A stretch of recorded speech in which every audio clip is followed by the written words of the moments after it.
இன்றைக்கி நம்ம வீடியோவில் பஞ்சு மாதிரி ரொம்பவே டேஸ்டியான உளுந்தம் போண்டா எப்படி செய்கிறதுன்னு பார்க்கலாம். இந்த உளுந்து போண்டா வெளியில் நல்லா கிறிஸ்பியாகவும் உள்ளே ரொம்பவே சாஃப்டாக இருக்கும். இப்போ போண்டா செய்கிறதுக்கு 1 கப் அளவுக்கு உருட்டு உளுந்து எடுத்துக்கலாம். இதை நல்லா 2லேருந்து 3 தடவை கழுவிட்டு இதை குறைஞ்சது ஒரு மணி நேரமாவது ஊற வைக்கணும். மிக்சியில் ரெடி பண்ணுறதுனால 1 மணி நேரமாவது நம்ம ஃப்ரிட்ஜில் இதை வச்சுட்டு அதுக்கப்புறம் நம்ம எடுக்கும் போது தான் இது மிக்சி சூடாகாமல் நம்மளுக்கு போண்டா நல்லா ரெடியாகி வரும். 1 மணி நேரம் கழித்து இந்த அளவுக்கு நமக்கு நல்லா உளுந்து ஊறி இருக்கும். இதை மிக்சி ஜாருக்கு அப்படியே நம்ம மாற்றிடலாம். தண்ணியே சேர்க்காமல் நல்லா வடிச்சிட்டு உளுந்தை மட்டும் சேர்த்துக்கலாம். உளுந்துக்கு அரைக்கும் போது சரி, போண்டாக்கும் தண்ணி ஸ்பூன் அளவுக்கு கொஞ்சம் கொஞ்சமாக சேர்த்துட்டு தான் நம்ம அரைக்கணும். மாவு இந்த மாதிரி நல்ல தண்ணி இல்லாமல் பந்து மாதிரி விழணும். இந்த அளவுக்கு நல்ல மாவை ரெடி பண்ணிவிட்டு கூட நம்ம இதில் 1.5 ஸ்பூன் அளவுக்கு இந்த சின்ன ஸ்பூனில் அரிசி மாவு சேர்த்துக்கலாம். நீங்கள் எடுக்கக்கூடிய உளுந்தை பொறுத்து அரிசி மாவு சேர்த்துக்கலாம். இப்போ மாவையும் உளுந்து எல்லாத்தையும் நல்லா மிக்ஸ் ஆகிற மாதிரி இந்த ஒரு 2 நிமிஷம் இந்த மாதிரி நல்லா கலந்து விட்டுக்கலாம். இப்போ நம்ம போண்டாக்கு தேவையான பொருட்கள்லாம் மாவில் சேர்த்துக்கலாம். மீடியம் சைஸ் பெரிய வெங்காயம் சின்னதாக கட் பண்ணி சேர்த்துருக்கேன். காரத்துக்கு ஏற்ப மிளகாய் சேர்த்துக்கலாம்.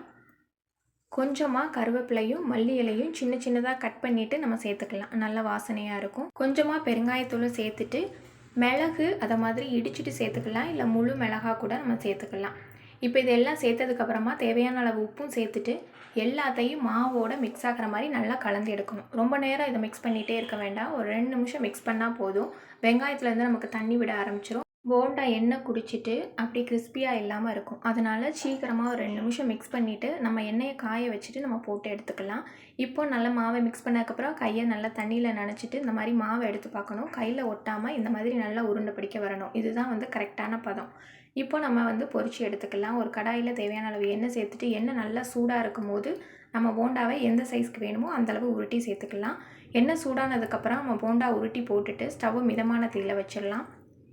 உடனே திருப்பி விடாமல் ஒரு 2 நிமிஷம் அப்படியே விட்டு ஒரு பக்கம் நல்ல பொன்னிறமாக பொரிஞ்சதுக்கப்புறமா ஒன்றா திருப்பி நம்ம இன்னொரு பக்கம் வேக வச்சு எடுத்துக்கலாம். அரிசி மாவுக்கு பதிலாக நீங்கள் ஒரு 2 ஸ்பூன் அளவு அரிசியை உளுந்தோடு சேர்த்து ஊற வச்சுட்டு கூட அரைக்கலாம். இல்லைன்னா இந்த மாதிரி அரிசி மாவு சேர்த்துட்டு கூட நம்ம போண்டா செய்யலாம். அப்போ தான் நம்மளுக்கு ரொம்ப கிறிஸ்பியாக இருக்கும். எண்ணெயுமே ரொம்ப குடித்த மாதிரி இருக்காது. இப்போ நல்லா முழுமையாக 2 பக்கமும் இந்த அளவுக்கு பொன்னிறமாக வேகிற அளவுக்கு வேக வச்சுட்டு நம்ம இதை அப்படியே எடுத்துடலாம்.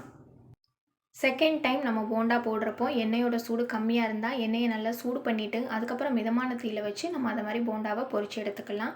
2 நிமிஷம் விட்டு இதை மாதிரி திருப்பி விடும் போது தான் நம்மளுக்கு நல்லா முழுமையாக வெந்து வரும். நல்லா கிறிஸ்பியாகவும் இருக்கும். இந்த போண்டாவில் எண்ணெய் அந்தளவுக்கு இழுத்துருக்காது. அதே மாதிரி நம்ம சேர்க்கும் போது இருந்த எண்ணெய் அளவும் குறையாமல் அப்படியே இருக்கும். போண்டா சுட்டதுக்கப்புறம் நான் எண்ணெயோட அளவு காமிச்சிருக்கேன்.